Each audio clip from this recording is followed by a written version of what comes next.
Carta de Paulo aos Romanos. Confira o primeiro vídeo, onde exploramos quem Paulo era e por que ele escreveu essa carta e onde traçamos as ideias centrais dos capítulos 1 a 4. Que toda a humanidade está desesperadamente presa no pecado e precisa ser resgatada. Que esse resgate não vai acontecer através de pessoas que tentam obedecer às leis da Torá. Em vez disso, o caráter justo de Deus o levou a resgatar o mundo através da morte e ressurreição de Jesus, para que ele pudesse criar uma nova família multiétnica da fé através de Abraão como seu povo. Agora, nos 3 movimentos restantes da carta aos Romanos, Paulo vai desenvolver ainda mais essas ideias. Então, lembre-se da exploração de Paulo da justificação pela fé, que quando as pessoas confiam na morte e ressurreição de Jesus, elas recebem um novo status. O seu relacionamento está certo com Deus. Elas são colocadas em uma nova família, o povo da aliança de Abraão, e recebem um novo futuro, a esperança de uma vida transformada. Agora, Paulo quer mostrar como essa realidade deveria reformular cada parte da nossa existência. Porque estar nessa família significa fazer parte de uma nova humanidade que Deus está criando através de Jesus e do Espírito. Então, Paulo volta ao primeiro personagem humano da história bíblica, Adão. O seu nome significa humanidade, e Adão, como toda a humanidade depois dele, escolheu o pecado e o egoísmo. E assim, todos nós enfrentamos o julgamento de Deus porque nos tornamos escravos da influência do pecado, resultando em morte.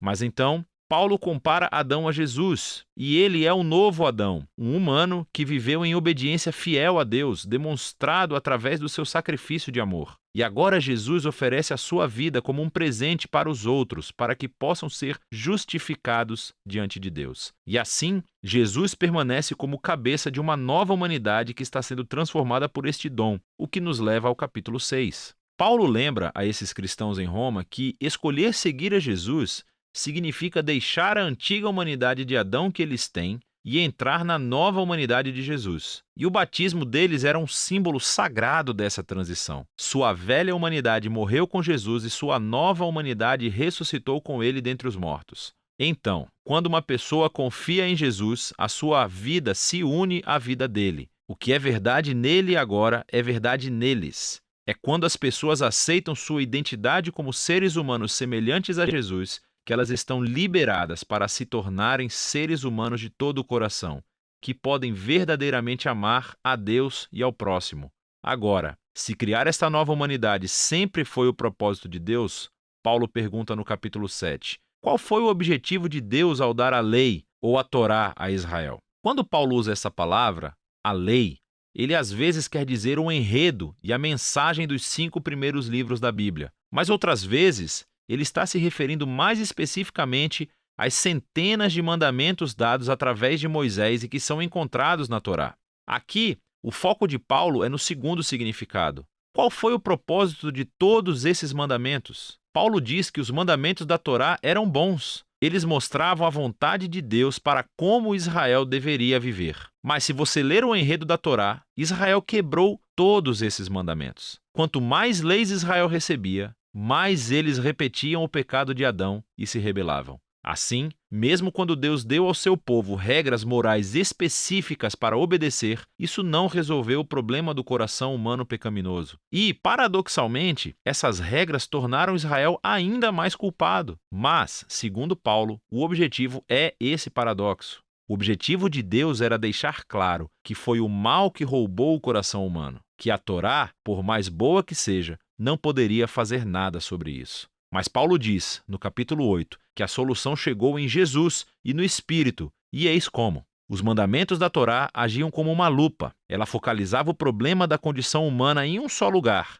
o povo de Israel. Mas agora, o representante de Israel, Jesus o Messias, pagou e lidou com todo esse pecado através da sua morte e ressurreição. E agora Jesus liberou seu Espírito em sua nova família para transformar seus corações de modo a que eles possam realmente cumprir o chamado de todos os mandamentos da Torá para amar a Deus e ao próximo. E não para por aí. A renovação dos seres humanos por Deus é o primeiro passo da sua missão maior de resgatar e renovar toda a criação, tornando-a num lugar onde o amor de Deus é a palavra final. Agora você pode ver como os capítulos de 1 a 8 são um longo fluxo de pensamento, mas isso levanta outras questões. Se tudo isso foi o objetivo de Deus, qual é a situação atual dos companheiros israelitas de Paulo que não reconhecem Jesus como o Messias. Como essa história cumpre as promessas de Deus para eles? Bom, Paulo começa no capítulo 9 com a sua própria angústia sobre os seus companheiros israelitas que não acham que Jesus é o Messias. E isso o leva a refletir sobre Israel no passado, na história do Antigo Testamento. E ele nos lembra que simplesmente ser da etnia israelita, ou seja, um descendente físico de Abraão, nunca tornou automaticamente as pessoas em membros fiéis da família da aliança.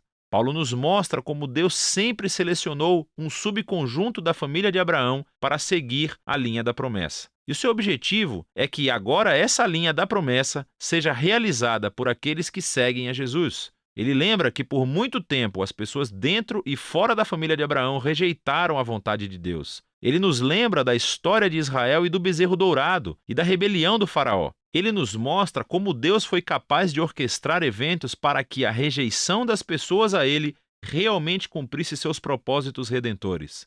E assim, no capítulo 10, Paulo volta o seu foco para Israel no presente. A razão pela qual muitos israelitas rejeitam a Jesus é porque eles estão baseando a sua relação de aliança com Deus no desempenho dos mandamentos da Torá. E muito tristemente, eles não reconhecem o que Deus fez através de Jesus para criar uma nova família da aliança baseada na fé.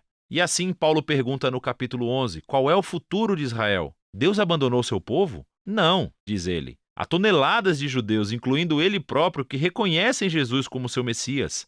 Mas há muitos que não o reconhecem. Mas Deus tem sido capaz de usar a sua rejeição para os seus próprios propósitos. Isso fez com que o evangelho se espalhasse cada vez mais rápido no mundo gentil, tornando a família de Abraão ainda maior e mais multiétnica. Paulo descreve a família da aliança de Deus como uma grande oliveira, e os que rejeitaram Jesus são os galhos que foram quebrados, por assim dizer. E esses gentios são como galhos selvagens que foram transplantados na árvore genealógica. No entanto, diz Paulo, um dia Jesus será reconhecido pelo seu próprio povo, e ele não oferece detalhes como isso irá acontecer. Paulo simplesmente confia no caráter de Deus e promete que ele não desistirá do seu povo da aliança. O que completa a transição para a seção final do livro, capítulos 12 a 16. Mas lembre-se do esboço geral da história. Por causa da sua fé em Jesus, judeus e gentios estão agora juntos na família de Abraão, essa nova humanidade que está sendo transformada pelo Espírito de Deus. E assim é como Deus está cumprindo as suas promessas antigas. Portanto, a única resposta razoável é que esses judeus e cristãos não judeus sejam unificados como a igreja. Nos capítulos 12 e 13, ele mostra que essa união virá do compromisso de amar e perdoar um ao outro. E esse amor será refletido através do povo da aliança, usando seus diversos dons e talentos para servir uns aos outros na igreja, assim como a existência da humildade e do perdão. Quando esses grupos étnicos e culturas diferentes se unem em Jesus, é inevitável haver conflito que só pode ser superado através do trabalho árduo de perdão e reconciliação. É assim que eles mostram a maior das virtudes cristãs, o amor, que cumpre os maiores mandamentos da Torá de amar a Deus e amar ao próximo como a si mesmo. Nos capítulos 14 e 15, ele se concentra especificamente nas questões que estão criando divisões étnicas na Igreja Romana. Estas são disputas sobre as leis alimentares judaicas e o sábado. E Paulo diz que essas práticas não definem quem está dentro ou fora da família de Jesus. E se as pessoas diferem sobre essas questões culturalmente importantes, mas não essenciais, elas precisam aprender a respeitar as diferenças umas das outras. E é assim que o amor vai curar e unificar a família de Jesus. Paulo encerra a carta elogiando primeiramente Febe, que é uma das principais líderes da igreja de Cencreia. Ela teve a honra de carregar e talvez até mesmo de ler essa carta em voz alta pela primeira vez às igrejas romanas. Paulo então conclui cumprimentando todas as pessoas que ele não vê há muito tempo. E esse é o fim. Uau! Agora você pode ver melhor como todas as peças dessa carta se encaixam e mostram a profunda obra-prima que ela realmente é. É disso que trata a carta aos Romanos.